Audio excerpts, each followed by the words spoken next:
జీవితాంతం తమ్ముళ్ళకు అండగా ఉంటానని చిన్నప్పుడు అమ్మకిచ్చిన మాట మర్చిపోయేవాడిని.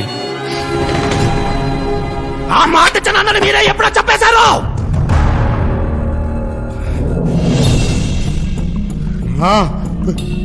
ప్రేమని పక్కగా మార్చింది మీరే.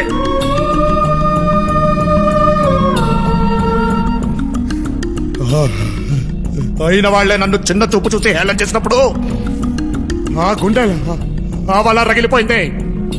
అప్పటి నుంచి నాకు ఇంకే బంధాలు లేవు. మీరు నా భుజాల మీద నిల్చున్నా ఎంగిలిస్త రాకుల్లో అన్నం తింటూ ఉంటే ఊస్తూ ఊరుకున్నా. భరించాను. ఈలో ఒక్కడిగా గుర్తిస్తారని ఎంతో కాలం ఎదురు చూశాను. అమ్మ చనిపోయినప్పుడు కనీసం వెనక్కి తిరిగి చూసారా?